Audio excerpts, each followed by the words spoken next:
Presenting the classics of Sam P. Chaladurai. Sam P. Chaladurai அவர்களின் போதனை களஞ்சியத்திலிருந்து.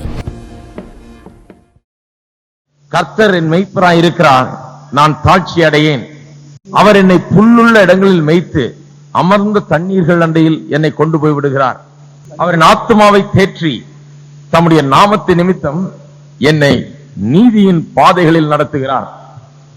தம்முடைய நாமத்தின் நிமித்தம் என்னை நீதியின் பாதைகளில் நடத்துகிறார். இங்கே சங்கீதக்காரன் ஆடுகளை பற்றி சொல்லுகிறார்.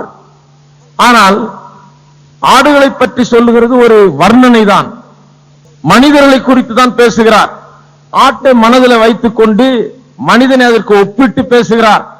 ஆடுகள் என்ன செய்யுமாம், தன்னுடைய சொந்த வழியிலே போகிறதுக்கு அதிகமாக அது பழக்கம் ஏற்பட்டு விட்டால் அதே வழியில போயிட்டு இருக்குமா.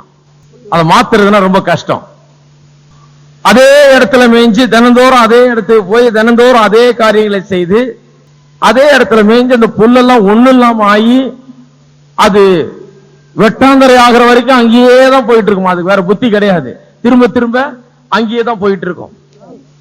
அது தன்னுடைய சொந்த வழியை தெரிந்து கொண்டது என்றால் அப்படியே அது போய்கொண்டே இருக்குமாம். அதை மாற்றுகிறது என்றால் அது மெய்ப்பனுடைய கையில இருக்கிறது. மனிதர்களும் இப்படிதான் தங்களுடைய சொந்த வழிகளை தெரிந்து கொண்டவர்களாய், சொந்த வழிகளிலே பழக்கப்பட்டவர்களாய், பழக்கத்து நிமித்தம், by virtue of habit, because of habit, we are creatures of habit. நாம் பழக்கத்துக்கு அடிமைகளாய் இருக்கிறோம். பலவிதமான பழக்கங்களை நாம் ஏற்படுத்தி கொண்டிருக்கிறோம். ஆண்டவரிடத்திலே வந்து நம்முடைய புது வாழ்க்கையை ஆரம்பிக்கிற போது நாம் என்ன பண்ணுகிறோம், புது வாழ்க்கையின்படி நடக்காமல் நம்முடைய பழக்கம் ஏற்கனவே எப்படி இருக்கிறதோ அதன்படி நடக்கிறோம். பழக்க வழக்கத்தின்படி முன்னே எப்படி நடந்து கொண்டு வந்தோமோ அந்த வழியிலேயே நடந்து போய் கொண்டிருக்கிறோம். முன்னே எப்படி இருந்தோமோ அப்படியே இருந்து கொண்டிருக்கிறோம். மாறுதல்களை நாம் விரும்புவதில்லை. ஒரு விதத்தில் பழக்கப்பட்டு விட்டோம் என்றால் அந்த விதத்திலேயே தான் வாழ விரும்புகிறோம். பழக்கத்திலிருந்து கொஞ்சம் மாத்தி பாருங்க, ஜனங்களுக்கு ரொம்ப கஷ்டமா இருக்கும். கிறிஸ்தவ ஜனங்களை கூட சொல்றேன், அவர்களுக்கு இருக்கிற பழக்கத்திலிருந்து மாற்றி விட்டீர்கள் என்றால் ரொம்ப அவர்களுக்கு கஷ்டமா இருக்கும். சபைகளிலே மாறுதல்களை ஏற்படுத்துறதுன்னா சாதாரண காரியம் இல்லை. ஒரு சபைக்கு போறீங்க, போதகரா இருக்கிற எனக்கு தெரியும், ஒரு சபையில போய் போதகரா இருந்தா ஏற்கனவே இருக்கிற காரியங்களை கொஞ்சம் கூட மாத்துறது ரொம்ப கஷ்டம். மாறாது. மாறினா எல்லாம் உருன்னு எந்திரிச்சுக்குவாங்க, கோபம் வந்துடும். ஏன் இத்தனை நாள் இப்படி இருந்தது, இப்ப ஏன் இப்படி இருக்குதுன்னு. மாறுதல்களை நாம் விரும்புகிறதில்லை. பழக்கத்திற்கு அடிமைப்பட்டவர்களாய் இவ்வளவு நாள் இப்படி இருந்தோம், இப்படியே தான் வாழ்ந்தோம், இப்படியே தான் போய்கொண்டிருப்போம் என்கிற அந்த பழக்கத்திற்கு நாம் அடிமைகளாகிவிட்டோம். அதைத்தான் இங்கே சொல்லுகிறார்.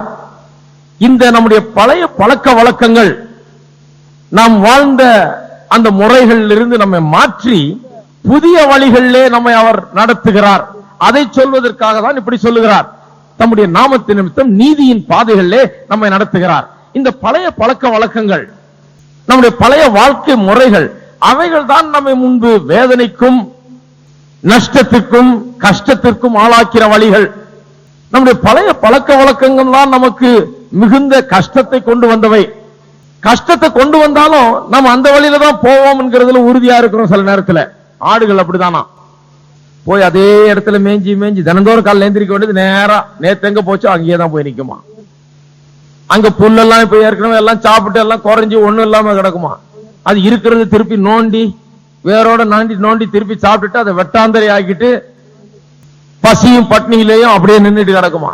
அதை மெய்ப்பன் எடுத்துக்கொண்டு வேற வழியில நடத்தி வேற வழியை காண்பித்து அதை மேய்க்க விடாவிட்டால் அந்த ஆடுகள் இளைத்து களைத்து அப்படியே மோசமாகி போய் விடுமாம். அதுபோலதான் மனிதர்களும் பழைய வழிகளில் லாபம் இல்லை என்று நாம் அறிந்திருக்கிறோம். நாம் முன்பு வாழ்ந்த விதத்திலே நமக்கு சந்தோஷம் இல்லை என்பதை அறிந்திருக்கிறோம். முன்பு நாம் வாழ்ந்த விதத்தில் நமக்கு திருப்தி இல்லை என்பதை அறிந்திருக்கிறோம். இருந்தாலும் பழக்கத்து நிமித்தமாக அதே வழியில தான் போய்கொண்டே இருக்கிறோம். அந்த வழியிலிருந்து மாறுகிறது தான் கிறிஸ்தவ ஜீவியத்தின் அற்புதம். ஆண்டவர் ஏதோ நமக்கு சுகம் அளிக்கிறது, நம்ம பிசாசிலிருந்து விடுதலை ஆக்குகிறது என்று ஒரு சில காரியங்களை செய்கிறது மட்டுமல்லாமல் உண்மையாகவே நம்மை உள்ளூர மாற்றுகிறார். நம்முடைய வாழ்க்கையின் முறையே மாற்றுகிறார். நாம் முன்பு வாழ்ந்ததற்கும் இப்பொழுது வாழ்கிறதற்கும் ஒரு பெரிய மாற்றம். நம்மை புதிய பாதைகளில் நடத்துகிறார், நீதியின் பாதைகளிலே நம்மை நடத்துகிறார். மெய்ப்பனானவன் சரியா காலையில் எந்திரிச்சா ஆட்டை இப்படி வெளியே கொண்டு போவோம், அது எங்க போய் மேய்தோ மேய்ஞ்சுக்கிட்டோம், என்னமோ பண்ணிக்கிட்டோம்னு விட்டுட்டா அந்த ஆடுகளுடைய நிலை மோசமாயிடும். ஏனென்றால் மேய்ஞ்ச இடத்திலே மேய்ஞ்சு புல் இல்லாம போய் இது அப்படியே இழைச்சு கிடக்கும். ஆனால் மெய்ப்பன் மேய்க்கிற அந்த உரிமையை தன்னுடைய கரத்தில் எடுத்து, நீ இப்படி போக கூடாது, இந்த பக்கம் வா, உன் நல்ல மேய்ச்சலுக்கு உன்னை நடத்துகிறேன் என்று சொல்லி கொண்டு போகும்போதுதான் அந்த ஆடுகளுக்கு திருப்தி உண்டாகிறது. அதிலே தான் அவைகள் கொழுக்கின்றன. இந்த மெய்ப்பனை பொறுத்துதான் ஆடுகளுடைய நிலை. இந்த மெய்ப்பன் எவ்வளவு உண்மையுள்ளவராய் எவ்வளவு திறமைசாலியா இருக்கிறாரோ நடத்துகிறதற்காக, புதிய இடங்களிலே மேய்க்க விடுவதற்கு எவ்வளவு திறமைசாலியா இருக்கிறாரோ அதை பொறுத்துதான் ஆடுகளுடைய நலன், அதனுடைய சுகம் அடங்கி இருக்கிறது. ஆகையால் தான் தம்முடைய நாமத்து நிமித்தம் என்னை நீதியின் பாதையில் நடத்துகிறார் என்று சொல்லி இருக்கிறது. ஆடுகளை மேய்ப்பவர்களுக்கு அவர்களுக்கு ஒரு ரெப்யூட்டேஷன் இருக்குதான், ஒரு புகழ். ஓ, அந்த நாடு மேய்க்கிறவரா, அவர் ரொம்ப நல்ல ரொம்ப ஜோரா செய்வன், அவர்களுக்குள்ள ஒரு பெரிய புகழ்ச்சி இருக்கிறது. அவர்களுக்குள்ள அவருடைய ஆடுகள் இழைச்சு போய் களைச்சு போய் அது நொந்து போய் இருந்ததுன்னா அவருடைய புகழே பாதிக்கப்படுகிறது. இந்த ஆளுக்கு ஒண்ணும் தெரியல, என்ன மேய்க்கிறவன் இவன் என்று சொல்லி அப்படி அவனுடைய புகழுக்கு நஷ்டம் ஏற்படுகிறது. அது நிமித்தமாக தான் தமது நாமத்தின் நிமித்தம் என நீதியின் பாதையில் நடத்துகிறார் என்று சொல்லியிருக்கிறது. ஏன்? கர்த்தர் நம்முடைய மேய்ப்பராய் இருக்கிறார். நாம் நஷ்டப்படும் போது, நாம் கஷ்டப்படும் போது, நாம் நம்முடைய பழைய வழிகளிலே சென்று மாறுதலை கண்டடையாத வழியிலே பழைய ஜீவியத்திலே ஜீவிக்கும் போது ஆண்டவருடைய பெயருக்கு தான் பாதிப்பு ஏற்படுகிறது, அவருடைய புகழுக்கு குறைவு ஏற்படுகிறது, அவருடைய புகழுக்கு தான் அங்கே நஷ்டம் ஏற்படுகிறது. அது நிமித்தம் தான் தமது நாமத்து நிமித்தம் என்னை நீதியின் பாதையில் நடத்துகிறார்.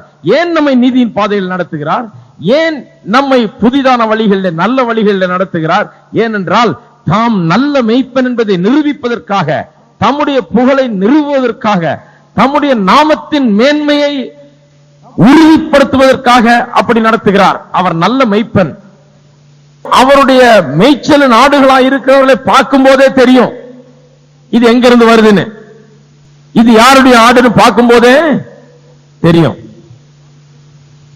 நல்லா முழிக்கிறீங்க.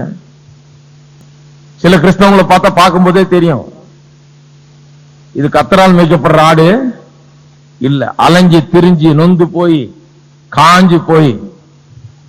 என்னன்னு கேட்டா கர்த்தர் நடத்துறாருங்க. எங்க நடத்துறாரு? கர்த்தர் நடத்தின அந்த ஆடுகளுடைய நிலையே வித்தியாசமா இருக்கும். கர்த்தர் நடத்தின ஆளை பார்த்தாலும் தெரியும் கர்த்தர் இந்த ஆளை நடத்துறார் என்பது தெரியும். கர்த்தருடைய ஆசீர்வாதம் அந்த ஆளுடைய வாழ்க்கையில எல்லா விதத்திலையும் இருக்கும். ஒரு பெரிய திருப்தி, ஒரு பெரிய ஆசீர்வாதம் எல்லா விதத்திலையும் அந்த ஆளுடைய வாழ்க்கையிலே இருக்கும்.